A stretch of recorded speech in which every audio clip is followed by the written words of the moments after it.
seen it happen both in lab experiments and in the wild. We've seen new species evolve. We've seen new genes evolve.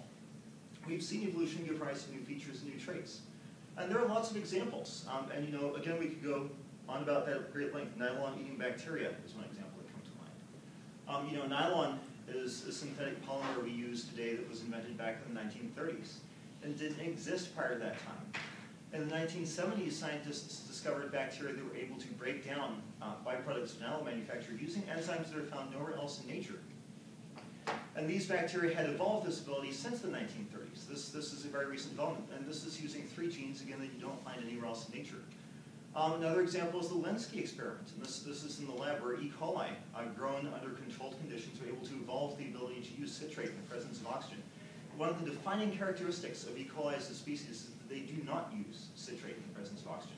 And when you analyze the genomes of these bacteria that, again, were cultured in this lab experiment, you find that they've developed this ability through evolution of a new gene, a gene that does not exist, in the strain that was originally cultured. Or the Italian wall lizard is another example that comes to mind. You have a group of lizards that was transplanted to an island, I forget the name, but if you Google this, you can find it very easily, off the coast of Yugoslavia.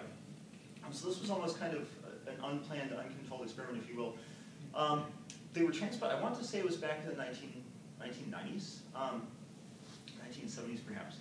But when researchers went back to the island some years later to again study this population of lizards that had been transplanted, these lizards had developed, they had transitioned from, they used to be insectivores. The original population had been transplanted.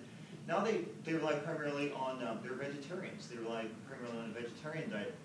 And they were able to do that because they developed a new feature not present in the ancestral population, the so-called cecal valve that slows the passage of material through their gut, enables bacteria to break down plant matter that the animal would not ordinarily be able to digest. And I could go on. I don't want to bore everybody. I know brevity is not a virtue I possess. But so I would rather cut this short. But there are very many examples. We've seen evolution happen. And so when creationists, and so you'll talk to creationists, and they'll always say, oh, well, I think that's microevolution. But they never really say what they mean by that. If you say new genes and new species, that is macroevolution. What are you talking about if you say that evolution doesn't happen? The fact of the matter is that evolution is not something we believe because we want to fornicate, although maybe we do. But I mean, if you look at, say, Pope John Paul II, back in 1996, for example, admitted that the evidence for the theory of evolution had become very compelling, and that this was, obviously, I don't think that he was saying that because he wanted to fornicate before he got married. I don't know. I mean, that's possible.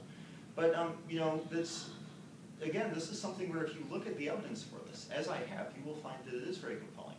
If you want to talk about the age of the Earth, that's another question that seems to come up a great deal.